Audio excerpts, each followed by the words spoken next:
In the previous video, we saw Fanmo, an average high schooler, get transported into a world full of magic after gaining a family heirloom pendant. However, his life was still the same in this new world, with his dad struggling to pay the bills as a driver and a crippled sister to take care of. The city's most prestigious Mu family hated him and his family because Fanmo had tried eloping with their daughter, Ningsu, when they were younger. All he hoped for was to become a successful mage in this new magical world and bring his family happiness. Despite being the underdog in class, he unlocked two of the strongest elements, fire and thunder, and worked hard to reach level 3 skills in both elements by practicing fire in school and thunder at his monster hunter job. His pendant also gave him a boost by increasing his progress by absorbing other magical gear. By keeping his thunder power a secret from most of the world, he was able to use it in his duel against Angyu and defeat him, restoring honor to his family and forming a dent in the Mu family's reputation. After the duel, Fan goes up to Master Mu to demand an apology to his father to honor the terms of the duel. Surprisingly, Master Mu complies and gets down on his knee and apologizes to Fan's father for insulting and beating him the day Fanmo had tried eloping with Ningsu. Fanmo is awarded the right to accept training at the Sacred Spring, the most powerful magical site where only one young mage can be sent each year to train and boost their strength. After the duel, he and his class celebrate at a barbecue restaurant where everybody admires Fanmo for possessing 2 talents. He shares that he will be going to the Sacred Spring next week to train for 7 days. The teacher praises him and wishes him well for his future. One day, Fan's friend Xiaohao and a black-haired girl from class named Hiyu are hanging out while she rants about her inability to use magic under stress. Xiaohao offers to give her some tips. They spot Fanmo and his sister, Xingxia, on the street, even though he's supposed to be at the Sacred Spring. Xiaohao goes up to Fan to ask him why he's still here, to which Fan replies that he is buying his sister a gift for her 16th birthday.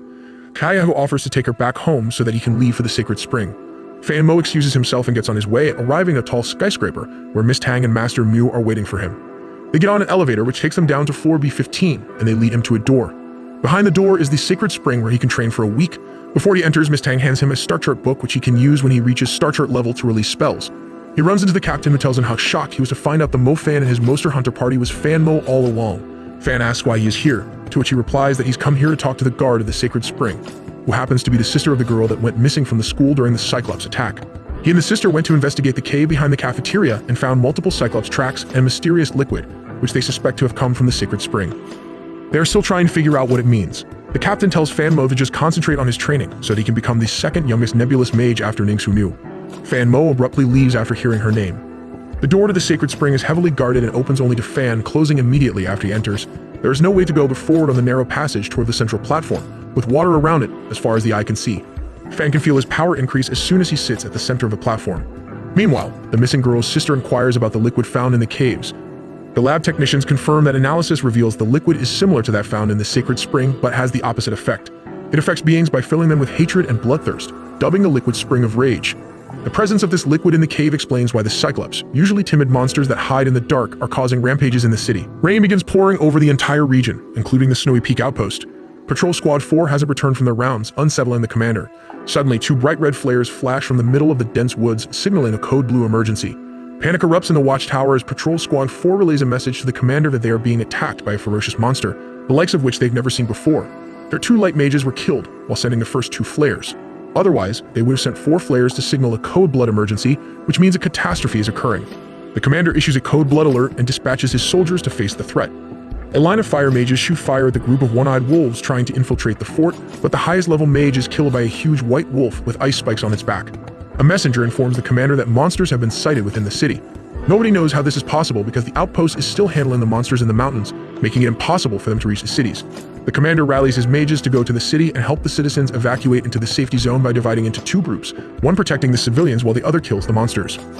Alarms blare in the city to alert civilians of monsters detected in the city. The teacher forces his students back into class while Miss Tang saves a child from a one-eyed wolf. She is shocked to see a Tyrannicus, a flying wolf monster, in the sky. The Mu family leaders, including Master Mu and Mingsu, rush out to fight. Mingsu takes down multiple one-eyed wolves with her strong ice powers. One of the wolves shoots a laser that hits Master Mu, causing him to collapse. Ningsu is forced to flee the scene on a flying pet beast to help her injured father, but she is worried for Fanmo, who is inside the Sacred Spring and completely oblivious to the dangerous situation outside. Meanwhile, Fanmo trains hard in the Sacred Spring to unlock the Nebula level, but is failing so far. He recalls what Miss Tang taught him before coming to the spring. She explained that he needed to level up so that his spiritual space grows to form a nebula of 49 stars. This would make him a nebula mage who can use star chart magic by aligning the 49 stars into 7 orbits of 7 stars each. Keeping that in mind, he studies the book of star chart that Miss Tang gave him to try and get better. However, he is interrupted by a giant tremor during an attempt to align the nebula. He decides to exit the spring to check out what's going on when he sees a guard getting attacked by a Cyclops monster. The guard who was talking to the captain earlier protects Fan Mo from the monster and escorts him back to the spring. She introduces herself as Yuxin, the deputy captain of the building. She touches one of the slabs near the platform, causing the entire spring to drain and a small vial to emerge from the slab. She explains that this is an emergency safety protocol and that the vial contains all the water from Sacred Spring. They go down a flight of stairs that leads them to an ancient tunnel at the bottom of the spring, which serves as an alternate exit. While walking through the tunnel, Yuxin explains that the Black Curia, a cult of dark mages, have created Spring of Rage liquid which they have infused into the rainwater, causing the monsters to go rampant and attack the city. The exit leads to a hill slope from where they can see a giant Pyrrholicus atop a skyscraper in the city. The civilians in the city run for their lives as thousands of monsters attack them. The group of delinquents that previously tried forcing Xingxia into becoming their leader's girlfriend meet a bloody end at the hands of one-eyed wolves. Xingxia is also chased by one but is saved at the last moment by a man who pulls her into a building. The people inside close the doors to protect themselves from the monster, but the man knows the doors aren't enough to keep the monsters away for long. After seeing the dire situation in the city, Fan Mo decides to go look for his father and Xingxia. Yuxin requests him to take the Sacred Spring vial with him, saying that the Black Curia will target her since she is the deputy captain of the spring. They cannot afford to lose the vial to them, so Fan Mo should keep it as he would not be one of the targets. He refuses, saying he doesn't care about the Sacred Spring and wishes to take care of his family. Frustrated, Yuxin asks him if he thinks the guards that lost their lives while protecting him in the Sacred Spring had no family. Yuxin, too, had a sister that she lost to a Cyclops while she was on a mission, but she stuck to the mission until the end, knowing that she's a mage who must protect the people. Understanding, Fan Mo accepts the vial and gives her a photograph of his family, asking her to protect them if she sees them in the city. Fan Mo's father was delivering goods to the outpost when the invasion began. Since then, he has been trying to return to the city in one piece. He runs into Mr. Mu, whose car shut down while he was driving his way to the safety zone. He gets into the father's car and tells him to go to the safety zone. The father refuses, saying he must first go downtown to look for Fan Mo, since he is at the Sacred Spring there. Mr. Mu says that is foolish to do since the Sacred Spring building was the first to get attacked, and everyone there is surely already dead. The dad persists and tells Mu to either get out or go downtown with him. He has no choice but to go. Even the magic school students are having a hard time, with most students getting turned into a snack for the Cyclops.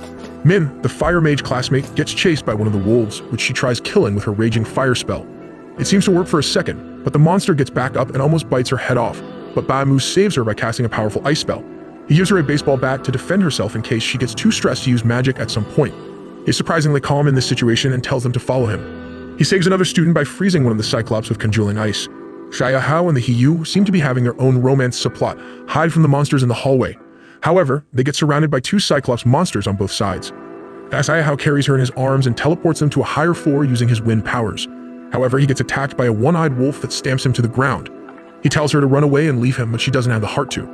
Right when it looks like their love story will meet a tragic end, a huge thunderbolt strikes the wolf and sends it flying. Fan Mo finally makes his heroic appearance at the school. He uses his Thunder Serpent on it, but the wolf still doesn't die. Xia Hao uses his wind magic to lower its defenses, and Fan Mo finishes the job by using Raging Fire to burn it to a crisp. He then takes them to the stadium, where the rest of the surviving students are. Things at the stadium aren't good either, with Ba-Mu showing more leadership than some of the teachers who suggest abandoning the students to save themselves. Luckily, the other teachers shut down the idea and decide on another plan. They need to get everyone to the safety barrier in the city. First, a small pioneer team formed of the talented students will scout the way ahead and find a route with fewer monsters, while the larger Exodus team will follow their lead to avoid being attacked. The teachers ask students to volunteer for the pioneer team, but no one seems eager to risk their lives with such a dangerous task. Min, the other Thunder student, and Ba-Mu boldly step forward for the task. At this point, Fan Mo, Xia Hao, and Yu arrive at the stadium. Fan Mo deduces that it is even more dangerous to be in the Exodus team because most of the students in it are weak and not brave enough to use magic in stressful situations, so there is no strength in their numbers. Additionally, the larger group will attract more monsters, making them more vulnerable to attacks. Their survival will be more likely in the Pioneer team. Hence, Fan Mo, Xia Hao, and the girl volunteer to be on the Pioneer team. Everybody is overjoyed and relieved to see their strongest classmate, Fan Mo, still alive. Meanwhile, the Sacred Spring Deputy Captain, Yuxin, has been holding her own this entire time alone. However, she is almost out of stamina when being chased by a black beast. She casts a spell, but it misses, and the beast leaps toward her. It would have been game over for her, but she is saved by the timely arrival of Mr. Yang, who assaults the beast with a giant stream of water. Yuxin thanks him for saving her life, and they start discussing Black Curia's motives. They believe the cult's main objective is to obtain the Sacred Spring's water, which they will use to lure the monster commanders into attacking the city. Yuxin tells him that she gave the vial to Fan Mo because the Black Curia members would not suspect him of having it. Mr. Yang says she made the right call. Since he's only a star mage, it is unlikely that he will survive by himself. They split up to look for him. Ningxu and Master Mu arrive at the safety barrier on the pet beast's back. Ningxu requests medical help for her father and asks if any Sky Magical High School students have come to the barrier. The helpers say they haven't seen any students at the barrier yet, causing Mingzhu to worry for Fanmo's safety. Over at the school, the pioneer team, consisting of 9 students and a teacher, transforms into their magic gear to start their mission. Upon the teacher's instruction, they spread out and scout the area. Gaia spots a Cyclops monster gnawing a kid at a newsstand and alerts the others. However, it disappears once the teacher and Fanmo arrive. The teacher tells the wind mages to use their speed to scout the area ahead and hunt it down while the other members will tail him. One of the wind mages, Yalao, gets struck down from behind by the Cyclops. Her scream alerts the other students, who gather around her in panic. They attack the Cyclops monster, with the teacher landing the final blow with his blinding lightning power. Unfortunately, Yalao died from the attack. The students take a moment to mourn her death. The teacher asks Fanmo how he can be so calm and attack the monsters despite being a student. Fanmo shares that he joined the Monster Hunters party when he was in sophomore year, giving him the experience he needed to face monsters, but he admits that he is still scared by the current situation. Hathaya returns to report having seen 3 one-eyed wolves ahead, one at the fountain, one in the rock garden, and another in the woods. With his experience from his time at the Monster Hunters, Fanmo formulates a plan. He tells Jaiho to stall the wolf at the fountain by making it chase him in zigzag lines, since the wolves are slower when running in different directions. He tells Baimu to stall the one in the woods by freezing it in place. The others, including Fanmo, will use that time to kill off the wolf in the rock garden and then progress to the wolves in the woods and fountains, dealing with them one at a time. Fanmo reassures them that if they work together, their different talents can easily take down the monsters, and that they will realize the monsters aren't so scary. The students get motivated by his words and agree to his plan. Svayaho goes to the fountain and recalls his plan while watching the wolf from behind. The wolf detects him and immediately starts sprinting toward him, almost slashing Svayaho apart with its long black claws. He uses his wind powers to run away in a zigzag line, which seems to work at first. However, the wolf uses the trees to bound forward more quickly and eventually catches up to him, slashing his shoulder. He tries to run away on his own 2 legs, but is too slow and gets slashed across the back. Panicking, he uses his wind magic to whiz into a gazebo and hide there. The wolf soon starts approaching the gazebo, but Svayaho collects his thoughts and waits until the wolf lunges to flee at the last moment with the 3rd level of wind magic's fleeting shadow ability. This causes the wolf to get injured by the rubble falling over it, slowing it down. Svayaho runs toward the end of the park, where there is a stack of large iron beams against the wall.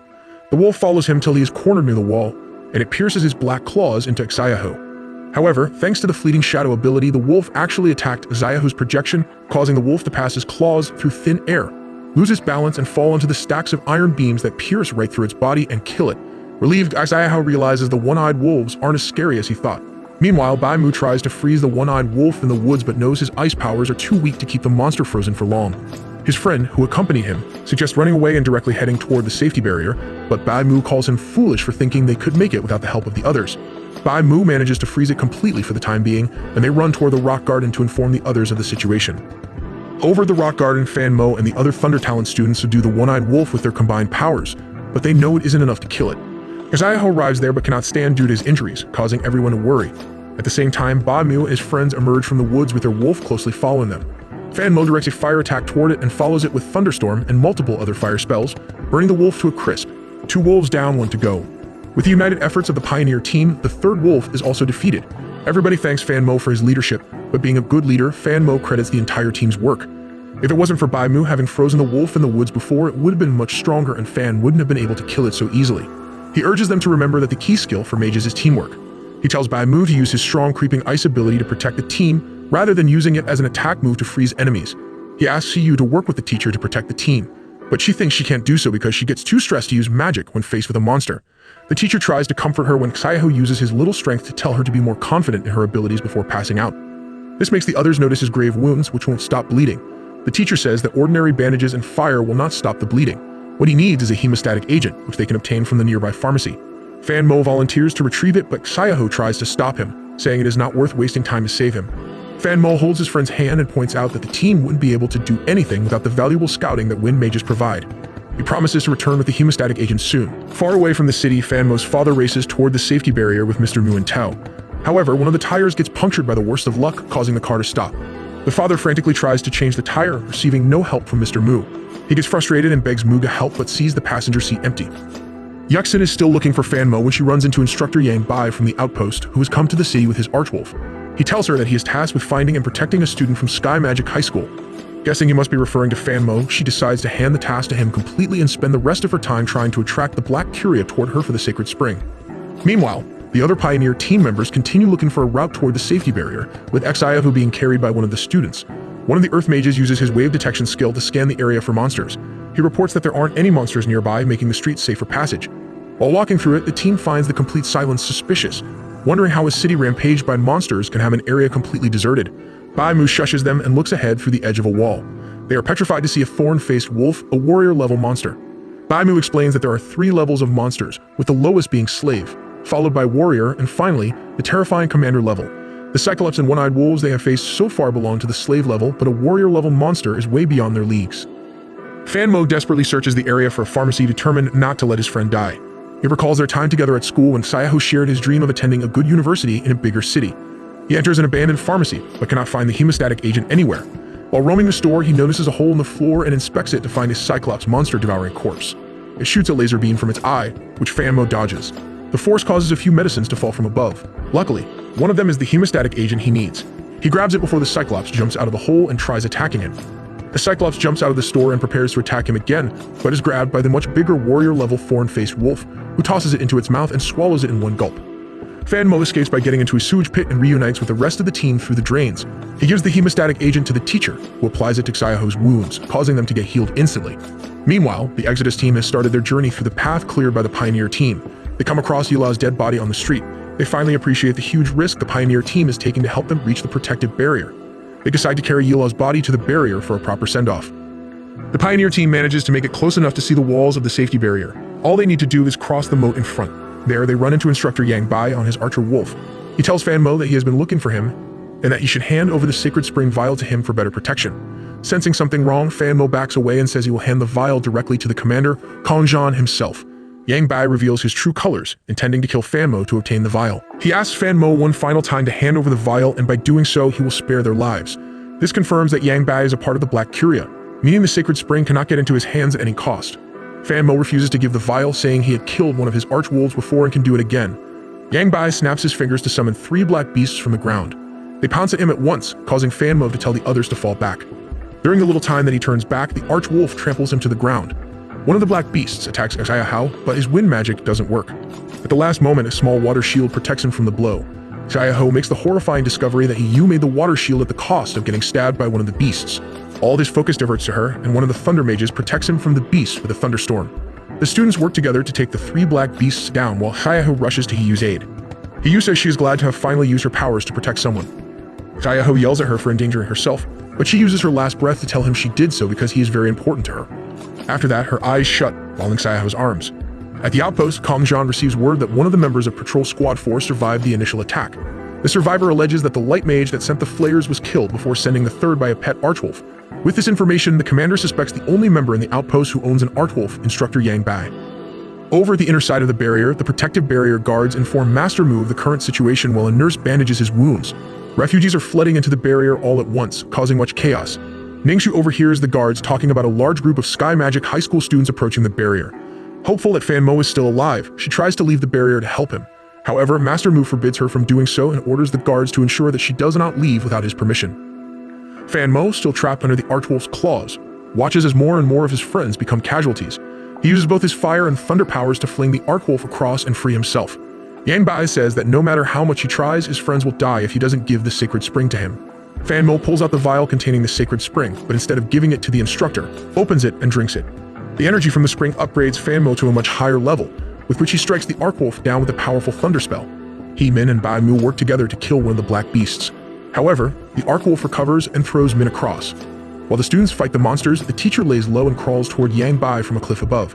He plans to kill Yang Bai, because if he dies, his pets will also disappear. He uses his blinding radiance magic to stun him while Fanmo sends a fire and thunder combined attack. However, Yang Bai manages to evade it because he had planted one of his black beasts under the ground in front of him to absorb attacks.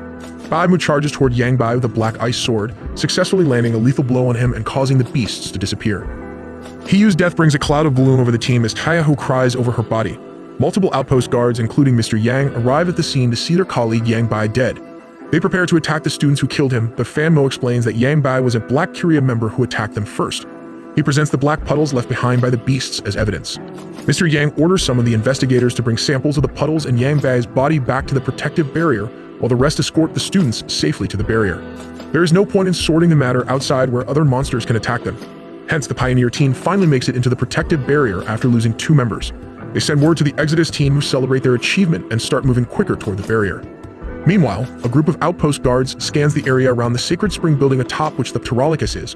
The whole perimeter is surrounded by one-eyed wolves and thorn-faced wolves, making it nearly impossible for them to reach the building, let alone kill the Pterolacus. They wonder how the one-eyed wolves and other monsters arrived in the city even when they were guarding the mountain. The only possible answer they can think of is that the Black Curia used space magic, which is most difficult to master. The group is about to retreat when the Pterolacus detects them and sends a death ray that incinerates them all. Inside the barrier, the Pioneer team observes the horrible condition of the surviving refugees, most of whom are gravely injured. Fan Mo goes to represent the team in a meeting with the outpost investigators who wish to discuss the subject of Yang Bai's death. The autopsy report reveals signs of decaying black beast in his heart, confirming that he was a spy for Black Curia. Kong Zhan apologizes to Fan Mo for the death of his teammates at the hands of the traitor Yang Bai. He asked him how he suspected Yang Bai before anyone from the outpost did. Fan Mo answers that he didn't suspect him but was simply being alert. When he refuses to hand over the vial immediately, Yang Bai showed his true colors. Kong Zhan praises his smart thinking and asks for the vial. However, Fan Mo says he can't because he drank it, causing Kong Zhan to snap and tackle him. After calming down, he realizes it is best that the sacred spring no longer exists and that their most important objective is to defeat the commander-level Pterolacus. Kong Zhan assesses his odds and realizes he only has 50% chance of killing the monster if they fight one-on-one, and the probability decreases to 10% if he has to fight the Pterolacus along with the surrounding wolves as well. Despite this, he rallies his men and motivates them to fight to their death in order to protect the city's people. They storm out of the barrier with their winged beasts to face the Pterolacus. Fan Mo remains on the roof to see them leave. Ningxu, who also comes up to the roof, is overjoyed to see him and hugs him. Master Mu accuses him of abandoning the other students to escape to the barrier. Frustrated at this grown adult constantly targeting him, he retorts that Master Mu himself ran into the barrier despite having the power and influence to help people. Ningxu butts in and tells Fan Mo not to criticize her father. Fan Mo gets pissed off and leaves. Meanwhile, Fan Mo's father finally arrives in the city area to see all the people that are still remaining are the dead ones. After mistaking a corpse for his son, he is chased by a giant monster and is backed into a corner. As a non-magic user, he is completely helpless against it. Thankfully, he is saved by Yuxin, who unleashes a storm of water on the monster. Recognizing him from the photograph Fan Mo had given her, she asks him if he is his father, but he loses consciousness. Yuxin looks up and realizes there are even more monsters she has to face. Fan Mo enters the military investigation room to find out his father and Xingxia entered the barrier. Officer Cheng receives intel from a patrol that the monsters are entering Bao City through underground tunnels. If they don't find the openings of these tunnels and destroy them, monsters will keep pouring in. Fan Mo recalls his missions with the monster hunters and shares that there were hints of these tunnels when the Cyclops invaded a school and kidnapped one of the students. Cyclops are expert diggers, and so locating their past attacks should reveal the underground tunnels they made. Fan Mo contacts the monster hunters to look through the records of all their missions and pinpoint the locations of past Cyclops attacks. Turns out that the most common sightings of Cyclops occur at Epigraph Girls Junior High School, meaning the biggest entrance to the tunnels might be there. From this point on, the military joins forces with the monster hunters to search for the underground tunnels. Fan Mo exits the building and hears his father's voice. They hug each other, relieved to see the other alive. The father explains that Yuxin had saved his life and helped him reach the barrier. The monster hunters reveal that her dead body was found in the city, probably having died while trying to protect others like Fan Mo's dad. Xingxia is a student at Epigraph Junior High, and she can't move around much with her wheelchair. Nobody knows where she is, causing Fan Mo and his father to worry for her safety. The monster hunters and some military soldiers prepare to go to the school. Fan Mo begs to join their mission in hopes of finding his sister, promising not to interfere in their mission. Xingxia has been in hiding with a group of civilians in a basement. They begin to panic because if they don't make a move toward the protective barrier, it will eventually be hunted down by the monsters and killed. The man who saved Xingxia from a one-eyed wolf suggests using the underground tunnels to reach the barrier since no monsters should be in them. He knows the tunnels well since he has been a pipeline worker for years. Thinking this is a good idea, everybody starts rushing to the nearest underground pipe. However, an Epigraph schoolgirl in the group stays behind and asks them to help Xingxia come along. They all refuse to put their lives on the line for a crippled girl, and the pipes are too narrow to fit a wheelchair anyway. After they leave, the girl offers to carry Xingxia with her, but Xingxia insists she be left behind. As a last favor, she asks the girl to give her bracelet to a boy named Fan Mo when she reaches the protective barrier and to tell him that she's dead and that he should continue living in her stead. Once the girl leaves, Xingxia goes through the boxes in the basement and picks up a knife. The special team, consisting of a few military soldiers and the monster hunters, travels through the city using the monster hunters' special car with an engine that prevents detection by monsters. However, part of the road toward the school is blocked. They decide to walk the rest of the way. The wind mage from the monsters hunters scouts the area, successfully blowing away two Cyclops monsters that try to attack him with his level 3 floating shadow ability. Officer Cheng uses ice magic of Star Trek level to kill multiple Cyclops in one go. These guys are the real deal. While walking to the school, they hear screams coming from an alley. Fan Mo instinctively moves to help them, but Officer Cheng orders him to stop, saying their mission is to find the underground tunnel in the school and destroy it, not saving people's lives. A man emerges from the sewers, all bloodied up, and collapses at the feet of the team. Him and the others were the people from the basement. They use the underground tunnels in the sewer system to escape, thinking it is free of monsters, but the sewer is, in fact, the nest of the Cyclops. These people walked into their deaths. Fan Mo spots a corpse of a schoolgirl with the same bracelet he gifted Xingxia on her 16th birthday, making him think it is Xingxia.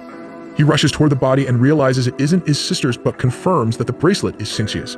This would mean that this girl had met Xingxia before being attacked by the Cyclops in the sewers. Additionally, the man who died just now was wearing the uniform of the supermarket in the Epigraph Mall.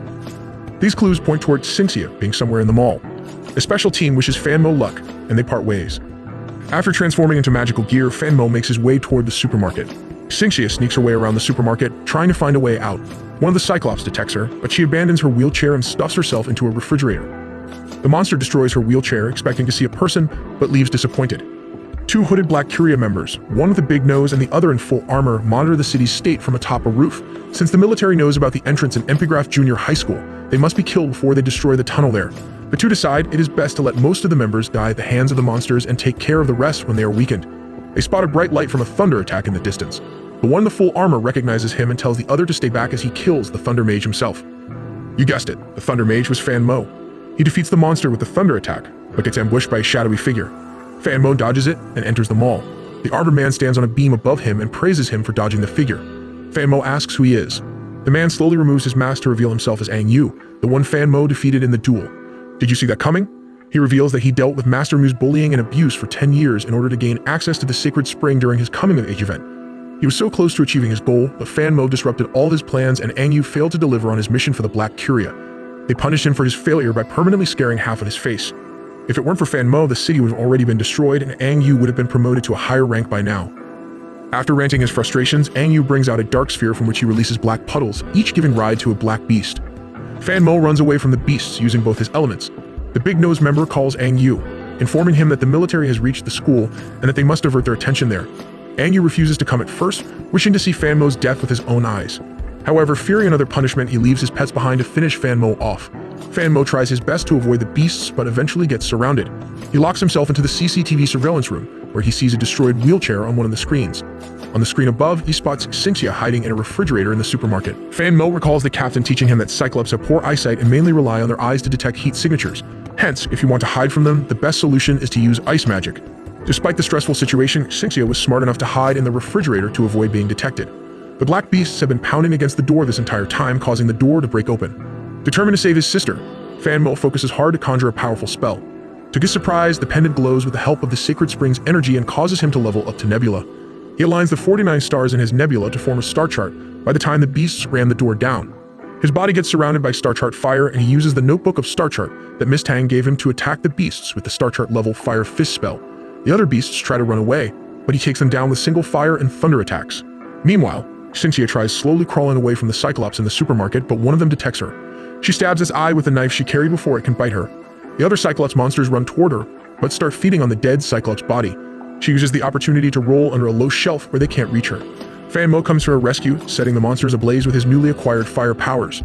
Xingxia comes out of her hiding spot but goes out cold in his arms. Her body temperature reached deadly lows due to the long time she spent hiding in the fridge. Fan Mo warms her up with a fire circle around them, causing her to regain consciousness. He's overjoyed to see his sister alive and returns the bracelet to her. He carries her out of the supermarket in his arms and shares that he has reached Star Chart level in his fire talent. The slave-level monsters seem to detect his power and avoid them. They should be fine as long as they stay away from warrior-level monsters. They sit on a bench and discuss the missing girl in her school. Xingxia believes the Cyclops didn't kidnap her on the day of the attack. She had seen her walk the same way that a mysterious person dressed in gray went. Fan Mo guesses that the person was a Black Curia member and that the girl discovered the hidden opening of the underground tunnel at the school, because of which she was killed. Fan Mo decides to drop Xingxia off to the safety barrier and then leave for the school to assist the special team. However, he feels giddy due to a wound he received while fighting the black beasts. Xingxia takes his arm and uses her healing magic to close his wound. Fan Mo praises her commendable healing skills and tells her to use her healing magic on the injured refugees inside the barrier. On their way, he asks her if she had ever seen strange holes in the school. She recalls there being a giant hole in the school's field on the day of the attack. She urges him to stay inside the barrier with her since he still isn't powerful enough to defeat strong monsters.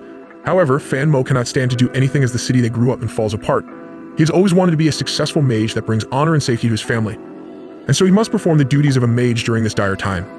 Otherwise, he will regret his actions all his life. Noticing his determination, Xingxia decides to accompany him, saying she will also regret it if she isn't there to protect her brother now.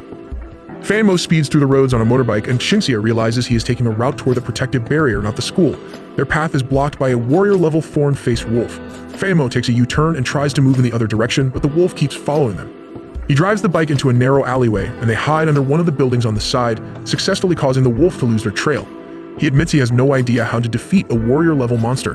The special team arrives at the school and finds the opening of the underground tunnel in the field, just as Xingxia said. Office Chang uses his ice powers to save a girl who miraculously survived so far from a Cyclops monster. The monster hunter's water mage takes the girl to a safe spot while the rest try to destroy the opening by releasing their powers together. However, it has no effect and causes more monsters to emerge from the hole. At the same time, the big-nosed Black Curia member and a masked Anyu appear. Anyu removes the mask and says that since the monster hunters treated him well in the past, he would let them live if they leave the hole alone. All of them are taken by surprise when they realize Anyu is a part of the Black Curia. They shame him for betraying the Mew family that treated him so well. This triggers him, and he attacks with his ice powers. The monster hunters immediately retaliate with their elements. Clearly outnumbered, the other Black Curia member runs away like a coward to try and save himself. Anyu strikes him down with ice shards and releases black beasts on the special team. Meanwhile, the outpost instructors headed by Kong Zhan approach the massive Pterolicus. The commander-level Pterolicus spots them and descends to the ground behind a small army of slave and warrior-level monsters. Commander-level monsters are intelligent beings, making them especially difficult to beat. It gives out a loud roar which seems to control the lower-level monsters. They all charge toward the tiny group of soldiers. Kong Zhan's team urges him to save his mana for the Pterolicus since he is the only one to stand a chance against it, while they take care of the mobs of monsters. Sure enough, the highly trained instructors take down the strong warrior-level thorn-faced wolves and clear the path for their leader. By the time Kong Zhan comes face to face with the Pterolicus, all of his loyal instructors have lost their lives. The Pterolicus flies toward the top of the building again, and Kong Zhan follows with the help of his wings. They fight a fierce battle, with the commander launching Zodiac-level fire magic skills to defeat the Pterolicus. After seeing this attack, Fanmo realizes this is the critical time to destroy the underground tunnels and goes straight to the school instead of the protective barrier. He uses his Star Chart-level fire magic to defeat the thorn-faced wolf there and seal the opening of the underground tunnel in the school.